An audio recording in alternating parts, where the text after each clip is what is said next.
Students welcome, good evening. So எல்லாரும் எப்படி இருக்கீங்க? மறக்காமல் கமெண்ட் செக்ஷன் கமெண்ட் பண்ணுங்கள். ஸோ நம்ம இன்னைக்கு இந்த என்ன பார்க்க போகிறோம் அப்படின்னா, ஸோ இன்னைக்கு அதாவது 12th பப்ளிக் எக்ஸாம் ரிசல்ட் இந்த வருஷம் எப்படி இருக்க போகுது, ஸோ பேப்பர் கரெக்ஷன்லாம் எப்படி பண்ணியிருக்காங்க, உண்மை என்ன, ரிசல்ட் ஈஸியாக டஃப்பாக இருக்குமா, கரெக்ஷன் எப்படி பண்ணியிருக்காங்க, எல்லாருமே பாஸ் பண்ணிடலாமா, பாஸ் பண்ணாலும் கட் ஆஃப் வருமா வராதா, ஸோ அப்படி நிறைய குழப்பத்தில் இருப்பீங்க. உங்களுக்கு குழப்பத்துக்கெல்லாம் ஒரே வீடியோ தான் இந்த வீடியோ, ஓகேவா?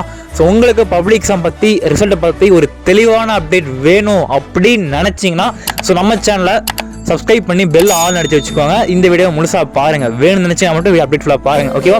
சரி, வாங்க வீடியோக்குள்ளே போயிடலாம். அதனால் பார்த்தீங்கன்னா பப்ளிக் எக்ஸாம் ஸோ எல்லாமே உங்களுக்கு கரெக்ஷன் ஃபுல்லாக கம்ப்ளீட் பண்ணியாச்சு எல்லா பக்கமும் பார்த்தீங்கன்னா. ஸோ உண்மையை சொல்லணும், இந்த வாட்டி பேப்பர் கரெக்ஷன் எப்படி பண்ணியிருக்காங்க கேட்டிங்கன்னா, ஸோ நான் வந்து உங்களுக்கு உண்மையை சொல்கிறேன், கேட்டுக்கோங்க. ஸோ இந்த வாட்டி போன வருஷத்தை கம்பேர் பண்ணும்போது இந்த வருஷம் வந்து பார்த்தீங்கன்னா உண்மையாகவே கரெக்ஷன் வந்து கொஞ்சம் ஸ்ட்ரிக்டாக பண்ணியிருக்காங்க, ஓகேவா? ஸோ அதாவது நீங்கள் எல்லாருக்கும் இந்த வாட்டி பாஸ் மார்க் ஆக முடியாது, இதுதான் ஒரு உண்மையான விஷயம்.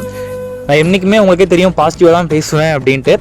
ஸோ எல்லாமே சப்ஸ்கிரைபர் எல்லாருக்குமே தெரியும், எப்பயுமே இவர் வந்து பாசிட்டிவாக பேசுவார், பட் இவரே நெகட்டிவாக பேசுவார் அப்படின்றத கண்டிப்பாக நீங்கள் பாருங்கள். நான் வந்து உங்களை பயமுறுத்த விரும்பலை, பட் ரியாலிட்டி நான் சொல்கிறேன், கேட்டுக்கோங்க, ஓகேவா? ஸோ இந்த வாட்டி கொஞ்சம் பேப்பர் கரெக்ஷன் வந்து போன வருஷத்துக்கு கம்பேர் பண்ணும்போது இந்த வருஷம் வந்து கொஞ்சம் ஸ்ட்ரிக்டாக தான் பண்ணியிருக்காங்க, ஓகேவா?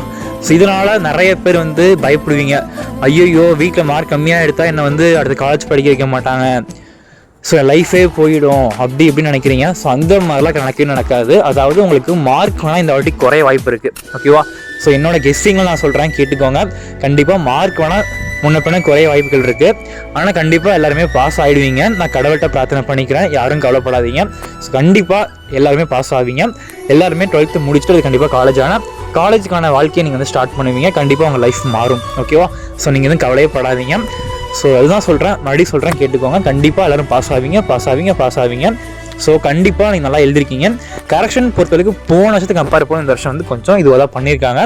ஸோ வந்து நம்ம வந்து வியூஸ் போகிறதுக்காக பொய் சொல்லி வீடியோ போடக்கூடாது, இல்லைங்களா?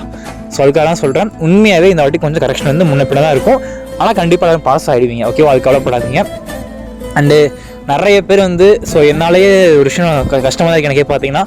ஸோ தொடர்ந்து நம்ம வீடியோ போட்டுட்ருப்போம், இப்போ என்னால் வீடியோ போட முடியல ஒரு சில காரணங்களால். இதுக்கு நான் கண்டிப்பாக வீடியோ கொடுக்கணும்னு நினைக்கிறேன். ஸோ நீங்கள் நினைக்கிறீங்க கமெண்ட் பண்ணுங்கள். ஸோ தொடர்ந்து நான் வீடியோ போஸ்ட் பண்ணணும், பழையபடி நான் உங்களுக்காக வந்து ஹெல்ப் பண்ணணும். ஸோ எனக்கு ரொம்ப கஷ்டமாக இருக்குது, ஹெல்ப் பண்ண முடியலையே உங்களுக்கு அப்படின்ட்டு. ஸோ கண்டிப்பாக நான் பழையபடி வரணும்னு நினைக்கிறேன். ஸோ நீங்கள் என்ன நினைக்கிறீங்கன்னு மறக்காமல் கமெண்ட் பண்ணுங்கள். கண்டிப்பாக உங்களுக்காக நான் சப்போர்ட் பண்ணுவேன், என்றைக்குமே நான் உங்களுக்கு இருப்பேன். ஸோ கவலைப்படாதீங்க யாருமே, ஓகேவா? ஓகே ஃப்ரெண்ட்ஸ், நான் இத்தனை வீடியோ முடிச்சுக்கிறேன். ஓகே, நம்ம அடுத்து சந்திக்கலாம். Thank you, by.